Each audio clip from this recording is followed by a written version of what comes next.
What's up? My name is Amanda. I have to tell you about my friend. Let's call her Samantha. She's kind of my best friend, but she's kind of a lunatic too. We've been friends for about a year now, but I'm noticing more and more that something is a little bit weird about her. She's really nice, at least to me, but something about her is like a character out of one of those movies with an obsessive psychopath. First, I'm going to tell you about me. I'm a sophomore in college, and I'm working on a political science degree. I grew up in a pretty small town, and that's probably why I've always had a small group of friends. I've never been to the big city or been to a big party scene. I've always loved simple things, and I've never really worried too much about trying to fit in or stand out. I've always done my own thing. I ran track in high school with the athletic girls and spent my weekends hanging out with the skater kids. I never really fit into a single group, but I always got along well with everybody. My personality helped me gain friends pretty quickly when I started college. I guess I'm just approachable and people are comfortable around me. That's what drew Samantha in, and I'm starting to think she's a little too comfortable.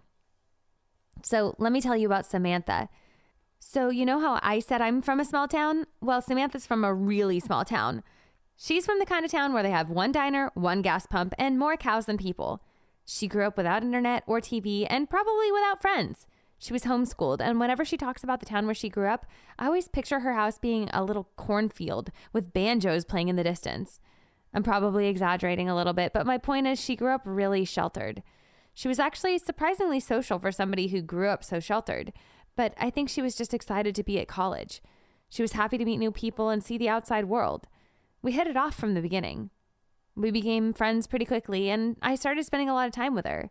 We went shopping, had lunch, talked every day. Now, I will say that she was the more enthusiastic one in our friendship. I liked her, and I liked hanging out with her, but I would have survived just fine with less. It got to the point where every free second of time that she had, she was either texting or calling me. I wondered if for some reason I was the only one she felt comfortable talking to and just needed some support going through college. But when I think about it, it must have been really terrifying to come from a small, teeny tiny town and suddenly be living on campus, and it's just overwhelming. I tried not to be annoyed by her really aggressive friendliness and reminded myself that she's a good person and it's nice to have a friend, even if they're a little odd. Sometimes my other friends weren't so nice about it. My friend Chris said that she was kind of weird and kind of rude. My other friend Julia said she thought Samantha was kind of a bee. I never saw any of that because she was always super nice to me. She did eventually become friends with Julia and Chris as well. That was actually how I first noticed that something was odd. One week I had to go back home for a few days and help my parents with some stuff. The whole time I was gone, Samantha barely texted me. That was really strange. What made it weird was that Chris texted me that Samantha wouldn't leave him alone and was constantly trying to hang out with him and Julia. It was weird that she was not talking to me, but trying to hang out with my friends. It was like she was trying to replace me while I was out of town. I tried to tell myself that I was just being crazy and she wasn't trying to steal my life. But when I got back to campus, there she was, wearing my shirt. I asked her about it and she said, "No, it's not your shirt. It's just the same kind though. I ordered it online." Come to think of it, her borrowing my shirt would have been way less creepy than her shopping online for the same one so she could dress like me. Then I started paying attention to the things that she does, and I'm convinced that she's trying to copy and live my life. I got a new car and suddenly she had to go car shopping. I was thinking about moving off campus and she started looking at apartments. I even cut and dyed my hair, and guess who decided to take on a new look? Now she's driving the same car as me, dresses just like me, hangs out with my friends, and I'm pretty sure she's flirting with my boyfriend. I feel like she's trying to push me out of my own life so she can take it over. And I don't feel like she's a bad person. I mean, assuming that she doesn't kill me and start wearing my skin, but that seems a little over the top. She's just weirding me out. But she's always been so nice to me, and I don't want to hurt her feelings. Hey, my name is Rebecca, and the story I want to share is a bit sad, but I need your advice. I had a great home life. My parents were my best friends. I know that sounds corny, but it's true. We did everything together, and they were always there for me. While we were all really close, I had an especially special relationship with my dad. He's one of those guys you can just talk to. He is really open and honest and was a fantastic listener. He would help anybody. And even when he came home tired from work, he was always there and always had time for my mom and me. Dad always went above and beyond. He threw us big parties for our birthdays. He always had the most thoughtful gifts. And while a lot of dads like to go out with their friends or just sit on the sofa watching sports, my dad liked to play board games with my mom and me. He was the best. My dad worked in research and was with the same company for over 20 years. One day, my dad came home early and told us that the company was being sold and they'd laid everybody off. He was trying to put on a brave face, but I could tell that he was upset and scared. My family was strong, tough, and I thought we would get through it. My dad had a really hard time finding work. Because of his experience, he couldn't just pick up a low-paying job, and he didn't want to leave his field and try somewhere else. We suggested maybe we should move, but my mom didn't want to go anywhere because we live close to her family. I don't either because all my friends are here. But I would if it had meant that my dad would be happy again.